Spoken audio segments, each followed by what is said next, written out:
Hi అండి, welcome back to our channel. ఎలా ఉన్నారు? బాగున్నారా? నేను అది ఈరోజైతే బాదం పాలు ప్రిపేర్ చేస్తున్నానండి. ఫస్ట్ అయితే 2-3 గంటల సేపు బాదం పప్పు అయితే నానబెట్టుకున్నాను. మనకు టైం లేనప్పుడు వేడి నీళ్ళు కూడా కొంచెం బాయిల్ చేసేసుకుంటే మనకి బాదం పట్టు ఈజీగా వచ్చేస్తుందండి. నేనైతే 30 లీటర్ బాదం పాలు తీసుకున్నాను. దానికి తగ్గ 30 నుంచి 40 మధ్యలో బాదం పప్పు అయితే తీసుకున్నానండి. బాదం పప్పు అయితే శుభ్రంగా వలిసేసి మిక్సీ పట్టేసుకోవడం అండి. ఇదిగోండి, నేనైతే 2-3 స్పూన్లు పాలు కూడా వేసి మిక్సీ పట్టేసి పక్కన పట్టేసుకున్నాను. ఈ లోపు పాలు కలుపుతూ ఉండాలండి. పాలు అయితే మేగడ కట్టకూడదు, పొంగకూడదు. ఐటు మీడియం ఫ్లేమ్లో మనం పాలు అయితే కాచుకోవాలి. మనకి ఎంత టేస్ట్ తగ్గ షుగర్ కూడా వేసేసుకోవడం అండి. మనం ఎక్కువగా తింటే ఎక్కువగా వేసుకోవచ్చు, లేదా సరిపడా వేసేసుకోవడం అండి. అలా కలుపుతూ ఉండాలి. కుంకుమ పువ్వు కూడా వేసుకోవచ్చండి. కుంకుమ పువ్వు అయితే నా దగ్గర లేదు. కుంకుమ పువ్వు వేస్తే కలర్ కొంచెం చేంజ్ అవుతుందండి. అందుకని నేను ఇలాచీ అయితే వేసాను. ఇలాచీ పౌడర్ అయితే కొంచెం వేసాను అనమాట.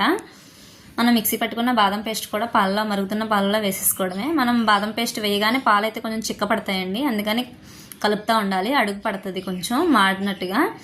అలా కాకుండా కలుపుతూ ఉండాలండి. కొంచెం మన క్వాంటిటీ తగ్గ కస్టర్డ్ పౌడర్ కూడా తీసేసుకోవడం. నేనైతే 1 స్పూన్ కస్టర్డ్ పౌడర్ పాలలో కలుపుకొని పక్కన పెట్టుకున్నాను. పాలు అయితే శుభ్రంగా మరిగాక కస్టర్డ్ పౌడర్ కూడా వేసి కాసేపు మరగనించి స్టవ్ ఆఫ్ చేసేసుకోవడం అండి. ఒక 10 నిమిషాలు మీడియం టు లో ఫ్లేమ్లో మరిగితే సరిపోతుందండి. ఇదిగోండి, మనకి కుంకుమ వేస్తే కొంచెం ఎల్లో షేడ్ వస్తుంది అనమాట.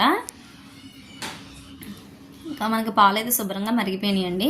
మనకి గోరువెచ్చగా తాగాలనిపిస్తే గోరువెచ్చగా తాగొచ్చు, లేకపోతే ఫ్రిడ్జ్లో పెట్టుకోవచ్చు. నేనైతే ఓవర్ నైట్ ఫ్రిడ్జ్లో అయితే పెట్టానండి. ఫ్రిడ్జ్లో పెట్టుకున్నానండి.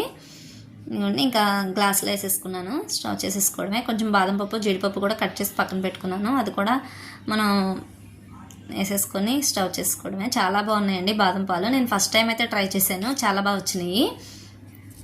మా వారికి అయితే ఇచ్చేసానండి. మా అబ్బాయికి కూడా ఇచ్చాను. వాడి వీడియోలో బాగా చూడరా అంటే వాడు సిగ్గుపడిపోయి వీడియోలో కనిపించలేదు. మా వారు అయితే బాదం పాలు తాగి టేస్ట్ అయితే చాలా బాగుందన్నారండి. మా వారికి నేను చేసిన సూపర్ అనమాట. నా వీడియోస్తో సబ్స్క్రైబ్ చేసుకోండి.